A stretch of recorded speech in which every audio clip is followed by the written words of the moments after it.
Assalamualaikum warahmatullahi wabarakatuh. Pada kita akan membahas tentang konsep dasar sejarah. A. Pengertian sejarah. Apa sih sejarah itu? Dari bahasa Arab, sejarah disebut syajarotun, yang berarti pohon. Bentuk pohon ini dihubungkan dengan silsilah sebuah kerajaan atau sebuah dinasti. Jadi ibarat pohon yang memiliki akar, kemudian tumbuh ada batangnya, kemudian tumbuh bercabang-cabang, kemudian nanti ada buahnya gitu ya. Jadi ibarat kata itu seperti silsilah sebuah kerajaan yang pada saat rajanya itu meninggal, tentunya raja akan menyerahkan kekuasaannya kepada ahli warisnya, yaitu anaknya, dan seterusnya. Kemudian dari bahasa Melayu menyebutnya dengan syajarah, yang berarti silsilah atau keturunan. Dari bahasa Inggris disebut history. Dari Yunani disebut historia, yang berarti informasi atau pencarian. Kemudian bahasa Belanda menyebutnya dengan istilah geschiedenis, yaitu sesuatu yang telah terjadi. Berikut adalah pengertian sejarah menurut beberapa tokoh yang sangat banyak sekali bisa kalian baca di buku-buku sejarah. Di sini Bu Lydia hanya merangkum menjadi 3 tokoh saja. Yang pertama ada tokoh Ibnu Khaldun yang mengatakan bahwa sejarah merupakan catatan tentang manusia dan peradabannya dengan seluruh proses perubahan secara nyata dengan segala sebab dan akibatnya. Yang kedua adalah Collingwood yang mengatakan sejarah merupakan penyelidikan tentang hal-hal yang telah dilakukan manusia pada masa lampau. Menurut Muhammad Ali, sejarah adalah keseluruhan perubahan, kejadian, peristiwa, dan kenyataan yang benar-benar terjadi di masa lampau. Sehingga bisa kita simpulkan, pengertian sejarah secara umum adalah sejarah adalah ilmu pengetahuan yang mempelajari tentang berbagai peristiwa atau kejadian penting yang terjadi dalam kehidupan manusia pada masa lampau. B. Konsep manusia, ruang, dan waktu dalam sejarah. Terdapat 3 unsur pokok atau 3 unsur penting dalam sejarah, yaitu manusia, ruang, dan waktu. Mengapa manusia? Karena sejarah yang kita pelajari adalah sejarahnya manusia, sehingga manusia tentunya memiliki peranan penting dalam membangun sebuah peradaban. Tanpa adanya manusia, peristiwa tidak akan terjadi, peradaban tidak akan terjadi. Kemudian, peristiwa atau kejadian tersebut selalu berlangsung dalam batasan ruang atau tempat tertentu. Jadi tempat atau ruangnya harus jelas di mana lokasinya. Kemudian adapun waktu tentunya menjadi batasan temporal dari peristiwa yang telah terjadi. Tentunya waktu yang telah berlalu ya, apakah itu terjadi pada masa praaksara, apakah itu terjadi pada masa Hindu-Buddha, apa itu terjadi pada masa Islamkah gitu ya. Jadi jika tidak ada manusia, ruang, dan waktu, bisa dikatakan peristiwa tersebut itu bukan merupakan peristiwa sejarah karena tidak bisa dibuktikan kebenarannya ya. Peristiwa yang simpang siur atau hoax gitu ya, karena kebenarannya tidak bisa dibuktikan. C. Cara berpikir kronologis dalam sejarah. Kronologis itu berasal dari kata kronos dan logos. Kronos berarti waktu dan logos berarti uraian atau ilmu. Sehingga kronologi artinya adalah ilmu yang mempelajari tentang urutan kejadian-kejadian sesuai dengan waktu terjadinya. Berpikir kronologis dapat mempermudah kita dalam melakukan rekonstruksi agar terhindar dari anakronisme. Apa itu anakronisme? Anakronisme adalah penempatan peristiwa, latar, tokoh, ataupun peristiwa yang tidak sesuai dengan tempat dan waktu terjadinya. D. Ada berpikir diakronik dan sinkronik. Berpikir diakronik itu artinya adalah lebih menekankan tentang waktu terjadinya peristiwa. Jadi makanya dalam diakronik ini mengenal istilah periodisasi, periode, yakni pengklasifikasian peristiwa-peristiwa sejarah dalam tahap-tahapan tertentu sesuai dengan urutan waktu terjadinya. Kalau sinkronik ya, diartikan peristiwanya.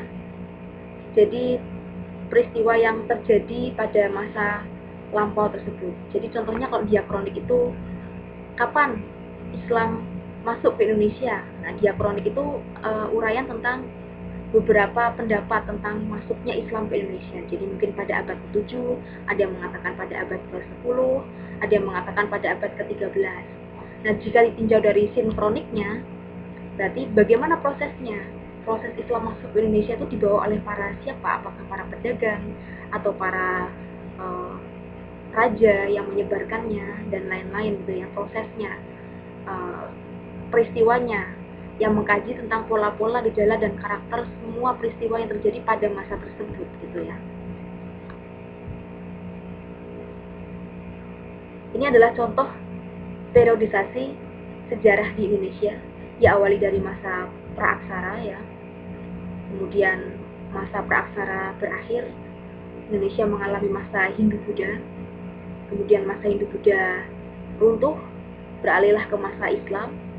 Kemudian masa Islam runtuh karena adanya penjajahan dari bangsa Barat atau kolonialisme dan imperialisme orang-orang Eropa di Indonesia. Kemudian ada masa pendudukan Jepang di Indonesia, hingga kemudian kita bisa merdeka atau masa revolusi. Kemudian setelah merdeka juga kita masih ada proses masa demokrasi liberal, kemudian ada juga masa demokrasi terpimpin, kemudian nanti ada masa demokrasi masa Orde Baru gitu ya, kemudian sampai ke masa reformasi. Masa reformasi pun juga dijelaskan lagi sejak masa B.J. Habibie sampai masa sekarang ini, yaitu era Joko Widodo ya. Nah, itu adalah periodisasi atau pembabakan peristiwa-peristiwa sejarah Indonesia berdasarkan waktunya. Kemudian yang E, konsep ruang dan waktu dalam perubahan dan keberlanjutan. Apa itu perubahan, apa itu keberlanjutan? Ya, jadi perubahan adalah transformasi peristiwa atau kejadian. Perubahan dapat terjadi secara cepat maupun secara lambat. Nah, ini ada contohnya ya. Contohnya adalah perubahan yang secara cepat itu pada saat dibomnya kota Hiroshima dan Nagasaki, Jepang, yang membuat akhirnya Jepang menyerah tanpa syarat kepada sekutu, karena kedua kota tersebut adalah kedua kota yang penting yang merupakan perkembangan dari teknologi Jepang gitu ya, sehingga pada saat kedua kota tersebut hancur, otomatis Jepang secara tidak langsung, secara cepat pasti akan menyerah kepada sekutu. Itu contoh perubahan secara cepat. Kemudian perubahan secara lambat itu terjadi pada masa kebangkitan pergerakan nasional Indonesia ya, terjadi secara bertahap. Diawali dari penerapan politik etis, kemudian lambat laun mendorong munculnya sikap nasionalisme yang memunculkan berbagai macam organisasi-organisasi pergerakan nasional yang di situ merupakan kumpulan dari tokoh-tokoh terpelajar yang mencetuskan bahwa Indonesia harus merdeka gitu ya.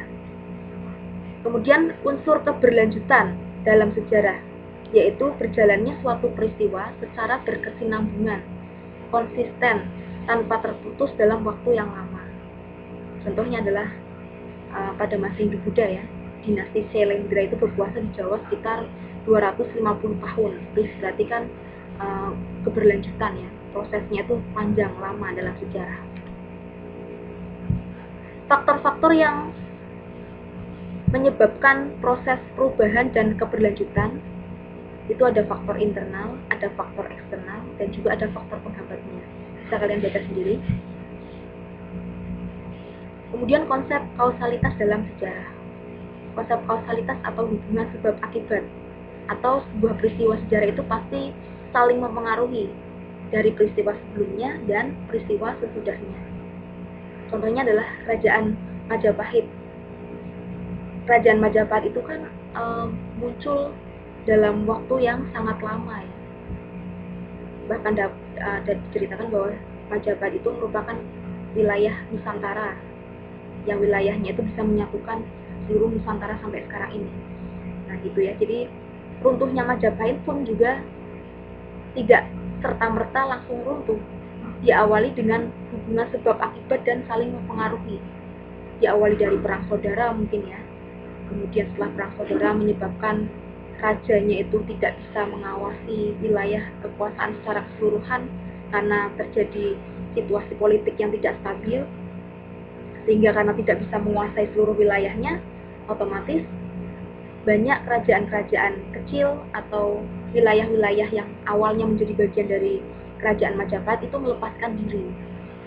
Nah, di samping itu, tahun itu juga bertepatan dengan masuknya pedagang-pedagang Islam di pesisir-pesisir Indonesia ya, wilayah Indonesia. Nah, sehingga peruntuhan itu berdampak pada berakhirnya masa Hindu-Buddha di Indonesia dan mulailah masa Islam di Indonesia atau di Nusantara.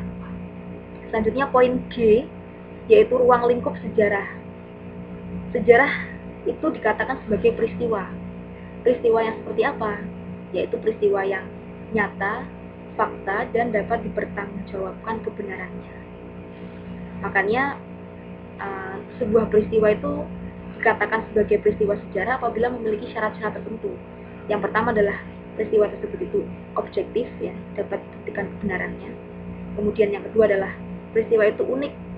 Dalam sebuah peristiwa pasti hanya sekali terjadi peristiwa sejarah itu. Kemudian penting artinya dapat kita pelajari, terdapat makna atau manfaat di dalamnya gitu ya, sehingga kita bisa belajar sebuah peristiwa sejarah tersebut. Kemudian sejarah juga dikatakan sebagai kisah. Kisah yang bagaimana? Tentunya kisah yang sudah terjadi, yang didasarkan pada fakta-fakta yang disusun secara metode ilmiah. Jadi tidak sembarang kisah yang diceritakan, yang dipelajari gitu ya. Kemudian sejarah juga dikatakan sebagai seni. Karena dalam penulisan sejarah, sejarawan atau penulis memiliki intuisi dan imajinasi serta menggunakan gaya bahasa yang khas, sehingga peristiwa tersebut itu dapat dikemas dalam bahasa yang bagus sehingga enak dibaca, enak didengar ya, sehingga kita bisa membayangkan atau bisa flashback ke masa lalu gitu. Kemudian sejarah juga sebagai ilmu, selain memang diwajibkan dipelajari pada sekolah-sekolah dan ada kurikulumnya gitu ya, sejarah dikatakan sebagai ilmu karena merupakan peristiwa yang empiris dan hasil rekonstruksinya dapat diuji atau diverifikasi kembali secara terus-menerus. Sifat-sifat ilmu sejarah, menurut sejarawan Kunto Wijoyo mengatakan bahwa ilmu sejarah itu pasti berdasarkan fakta yang benar-benar terjadi. Kemudian diakronis, artinya adalah jelas waktunya ya, dapat dikaji perkembangannya dari waktu ke waktu. Kemudian ideografis, itu peristiwa tersebut itu tujuannya adalah untuk mendapatkan pemahaman dan pemaknaan. Terus kemudian unik, yaitu peristiwa tersebut itu hanya sekali terjadi, karena tidak ada peristiwa yang persis sama terjadi di masa selanjutnya. Kemudian empiris itu berdasarkan pada pengalaman manusia, entah itu pengalaman indrawi atau pengalaman batin ya, secara kepercayaan atau secara norma, etos, pandangan hidup dan lain-lain. Untuk itu sejarah mengandalkan bukti-bukti yang perlu dikaji. Kemudian tahapan-tahapan penelitian sejarah. Jadi jika kalian ingin menjadi sejarawan yang ingin melakukan penelitian, yang ingin menerbitkan sebuah buku gitu ya, itu terdapat tahapan-tahapannya ya, sehingga peristiwa tersebut itu bisa dikatakan sebagai sebuah peristiwa sejarah yang bisa dipelajari di seluruh aspek kehidupan gitu ya. Yang pertama adalah diawali dari pemilihan topik, karena hendaknya memilih topik itu topik yang unik, ada nilainya, yang orisinalitas, yang belum pernah dikaji sebelumnya, atau bukan merupakan hasil ciplakan ya. Jadi atau mungkin berdasarkan kedekatan kalian terhadap tempat tinggal di wilayah tersebut gitu ya, sehingga kalian memilih topik tentang wilayah tersebut, tentang daerah tersebut gitu ya. Jadi setelah kalian memilih topik, kemudian kalian mulai melakukan heuristik atau mengumpulkan berbagai macam sumber, proses mencari data, baik itu sumber tertulis maupun sumber lisan ya, baik itu data primer maupun data sekunder. Data primer merupakan sumber yang diperoleh dari orang pertama ya. Jadi dokumen, kalaupun dokumen ya berarti dokumen asli di tahun tersebut atau saksi dari pelaku sejarah tersebut yang mengalami kejadian tersebut. Jika data sekunder itu adalah informasi yang diperoleh melalui pihak kedua. Contohnya itu diperoleh melalui koran ya, diperoleh melalui buku, diperoleh melalui keturunannya gitu ya. Itu bisa digunakan sebagai penguat dari sumber primer. Setelah semua sumber terkumpul, baru melakukan verifikasi atau kritik sumber. Karena beberapa sumber yang terkumpul itu harus diuji keasliannya atau keabsahannya. Karena tidak semua sumber itu bisa dipakai gitu ya. Jadi harus dipilah-pilah mana sekiranya itu sumber yang benar, sumber yang terbukti gitu ya, sumber yang kebenarannya itu mendekati nyata gitu ya. Jadi yang tidak benar atau palsu gitu ya dibuang, dan yang diambil adalah sumber-sumber yang kita temukan, yaitu sumber-sumber yang akan menghasilkan sebuah fakta sejarah. Selanjutnya ada proses interpretasi atau kita analisis dari sumber-sumber tersebut. Jadi melakukan interpretasi, penganalisis atau penghubungan antara satu sumber dengan sumber lainnya, hubungan sebab akibat, atau menarik benang merah, membuat rekonstruksi dari sebuah peristiwa tersebut. Dan proses yang terakhir adalah proses historiografi atau penulisan sejarah. Nah, pada tahap ini, fakta-fakta yang telah dikumpulkan, yang telah diinterpretasi gitu ya, nah itu siap untuk disajikan dalam bentuk tulisan yang logis, sistematis, bermakna, sehingga bisa diuji kebenarannya dan bisa kita pelajari, bisa dikonsumsi di sekolah-sekolah, bisa dibaca menjadi sebuah kisah atau peristiwa sejarah ya, yang memang sudah berdasarkan fakta-fakta di lapangan, sudah nyata gitu ya. Kemudian fase-fase perkembangan historiografi di Indonesia. Yang pertama ada historiografi tradisional. Historiografi tradisional ini ciri-cirinya ditulis pada masa kerajaan-kerajaan ya, pada masa kerajaan, mungkin dari kerajaan Hindu-Buddha atau kerajaan Islam gitu ya. Sifatnya tentunya istana sentris atau bercerita tentang seputar wilayah kerajaan saja. Ditulis oleh pujangga atau seseorang yang tujuannya adalah menulis untuk melegitimasi kekuasaan raja. Dan biasanya historiografi tradisional ini bersifat religiosentris, seringkali bercampur baur antara mitos dan realitas gitu ya. Jadi karena memang pada zaman dahulu kan masih ada kepercayaan nenek moyang gitu ya, kemudian juga masih percaya dengan mitos-mitos, tokoh-tokohnya itu biasanya memiliki kekuatan yang di luar nalar gitu ya. Nah itu sehingga dijelaskan semua dalam historiografi tradisional. Kemudian berkembang pula historiografi kolonial. Nah, jika historiografi kolonial ini ciri-cirinya adalah ditulis oleh orang-orang Belanda atau orang-orang Eropa, yang tentunya sudut pandangnya adalah sudut pandang mereka ya, sudut pandang orang-orang Eropa. Contohnya adalah pada saat Pangeran Diponegoro. Pangeran Diponegoro itu kalau dari sisi orang-orang Indonesia, dari sisi bangsa Indonesia disebut sebagai pahlawan. Nah, tapi kalau orang-orang Eropa tentunya memandangnya Pangeran Diponegoro itu tentunya adalah sebuah pengkhianat gitu ya, sebuah tokoh yang memberontak pada masa Hindia Belanda dulu gitu. Nah, sehingga sudut pandangnya itu Eropa sentris, karena fokus utamanya adalah orang-orang Belanda yang berada di Indonesia. sehingga kondisi rakyat Indonesia itu tidak diperhatikan gitu ya, untuk menjunjung tinggi kelanggengan orang-orang Eropa di Indonesia. Kemudian historiografi nasional atau historiografi di Indonesia itu mulai berkembang sejak zaman kemerdekaan, bervisi Indonesia sentris, yang artinya harus dapat membangkitkan nasionalisme dan semangat perjuangan. Karya-karyanya sudah sangat banyak sekali ya, dan tidak hanya orang-orang besar saja, tidak hanya tokoh-tokoh kerajaan saja yang ditulis. Jadi ada peranan-peranan para petani, para buruh, jika memang itu sebuah peristiwa yang nyata dan bisa diambil maknanya, itu bisa dituliskan dalam sebuah karya. Ada juga sejarah tentang kota-kota, sejarah tentang kebudayaan gitu ya. Jadi sifatnya itu kompleks, tidak hanya tentang orang-orang besar saja.